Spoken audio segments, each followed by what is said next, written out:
What's up guys, and welcome back to Wall Street Millennial. On this channel, we cover everything related to stocks and investing. Unless you've been living under a rock, there are two things you know about the world today.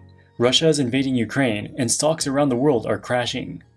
The invasion is the biggest military conflict between two sovereign nations in recent memory.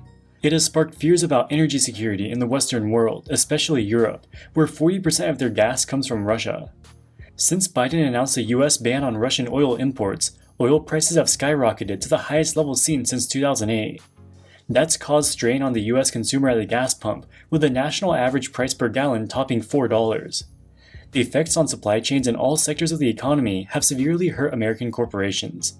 So it's only natural that such a significant geopolitical event has wreaked havoc on American markets. Even before the actual invasion began, the stock market was already having its worst stretch since the beginning of the pandemic. Now, the Nasdaq is down more than 20% just a few days ago. At the same time, some agile professional money managers at the world's most successful hedge funds are using this market crash as an opportunity to cash in big time. For example, Warren Buffett has bought billions of dollars worth of oil stock since the invasion began. He, along with others, have made profits estimated to be worth hundreds of millions or even billions of dollars by positioning themselves to benefit from skyrocketing energy costs. In this video, we'll look at how the billionaire investors like Warren Buffett and Leon Cooperman are positioning themselves around this market crash and what they have done in market crashes of the past. Keep in mind that we are not financial advisors. This video is for entertainment purposes only. Be sure to consult a professional before making any investment decision. By and large, the biggest trade for hedge funds of the past few months is undoubtedly oil. On March 17th, CNBC reported that Warren Buffett had bought an additional $1 billion in the oil company Occidental Petroleum. That's after having already bought billions of dollars of the company previously since the invasion began, and it brings his ownership stake up to a total of about 17% of the company. So what's so special about Occidental? They find and extract oil to be made into things like gasoline, diesel fuel, and jet fuel. They also have a relatively smaller chemical manufacturing business. When the US and other nations announced a ban on imports of Russian oil, the reduced supply greatly improved the prospects of Occidental's revenue and profit. Because they get the majority of their revenue from selling oil, their revenue is roughly proportional to the prevailing oil price. On top of that, selling oil at higher prices doesn't increase the cost of producing the oil. The result is that when oil prices rise, the profits of oil producers rise much more so on a percentage basis. But rising oil prices isn't the only macro trend acting as a tailwind to Occidental Petroleum. They also have a huge amount of debt from years not too long ago when the company wasn't doing so well. Counterintuitively, this is actually a huge positive for Occidental. With soaring inflation and expectations of inflation to rise even further in the coming years, the real value of debt goes down. In other words, Occidental Petroleum has to pay a fixed dollar amount of interest on this debt, but that fixed amount doesn't increase with inflation. So in real terms, high inflation reduces their debt without them having to do anything.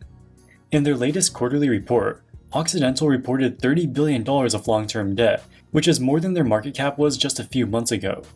So they are a huge beneficiary of today's high inflation environment. In addition to Warren Buffett, oil companies are well liked by the top hedge fund managers around the world.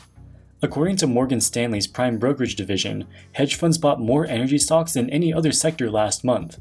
As of the time of recording this video, hedge funds as a whole have their highest exposure to the energy sector in years.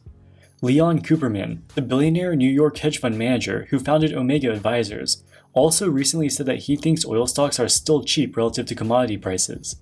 His favorite stocks within the sector include Tourmaline Oil and Paramount Resources. So at least according to him, the oil trade might still not be over. Another highly followed hedge fund manager, Dan Loeb of Third Point, is also betting big on energy. In his latest SEC filing for the fourth quarter of 2021, his biggest addition to his portfolio was Archaea Energy, which is in the business of natural gas production.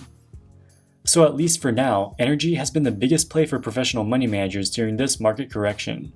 But what about past corrections? As the market was crashing at the beginning of the pandemic, many of Wall Street's top hedge funds were aggressively buying high beta stocks.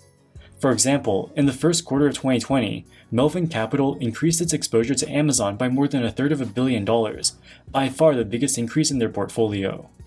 Bill Ackman's hedge fund, Pershing Square, also used the drop in stock prices to load up on more shares of their favorite stocks.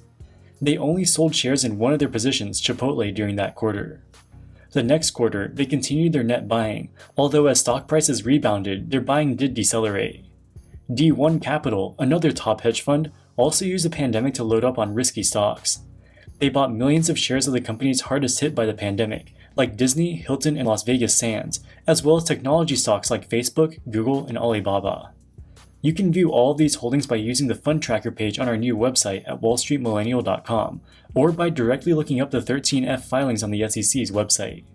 Trades like these that took advantage of the depressed stock prices allowed hedge funds to fully ride the market's comeback later that year. By the end of the year, hedge funds in aggregate were up more than 10%, their best performance in decades. Another example of a recent market correction that perhaps wasn't as unique as the coronavirus crash was in late 2018. Over the course of 4 months, the S&P dropped 17%. Many hedge funds also used this opportunity to add more shares of their favorite stocks. For example, Ray Dalio's hedge fund Bridgewater Associates bought millions of shares of Southwestern Energy, General Electric, US Steel, and other industrial and technology companies. When the overall market rebounded more than 10% the following quarter, Bridgewater was able to increase the value of its portfolio as reported in SEC filings from $10 billion to almost $16 billion. Let's look at one more recent example. In the second half of 2016, the market went into a temporary correction, with the S&P bleeding out more than 10% over the course of 6 months. Again, many hedge funds used it as a buying opportunity and increased the number of shares that they owned, even as the value of those shares was dropping. For example, Davidson Kempner Capital was a big net buyer in the fourth quarter. On the buying side, they added about 35 million shares of the top 3 stocks. On the selling side, they only sold about 20 million shares of the top 3 sells. So even as the overall value of their portfolio was dropping with the stock market, they were keeping their exposure to their favorite stocks roughly even by buying more shares. However, this doesn't mean that the smart money on Wall Street always buys on every market correction. Ray Dalio's Bridgewater was a huge net seller at the start of the pandemic, selling more than 10 million shares in a single holding alone. They only bought additional shares in a few different holdings, and their buying totaled less than 4 million shares. As a macro investor, Ray Dalio thought that the economic consequences of the pandemic would be severe and prolonged, and did not have confidence in a rebound of stock prices. He ended up being wrong, and his hedge fund was one of the worst performing hedge funds in the world in 2020. So over the last 3 market corrections, it seems that with some notable exceptions, many of the world's top hedge funds tended to buy the dip. Or at least they didn't sell in droves when their favorite stocks went down. During the most recent correction, many of the billionaire investors are taking advantage of the macro trends of inflation and skyrocketing energy prices to load up on the beneficiaries of those trends. However, it's also important to remember that what happened in the past is not a guarantee for what will happen in the future. Up until this point, buying the dip on any significant market corrections ended up repaying investors handsomely.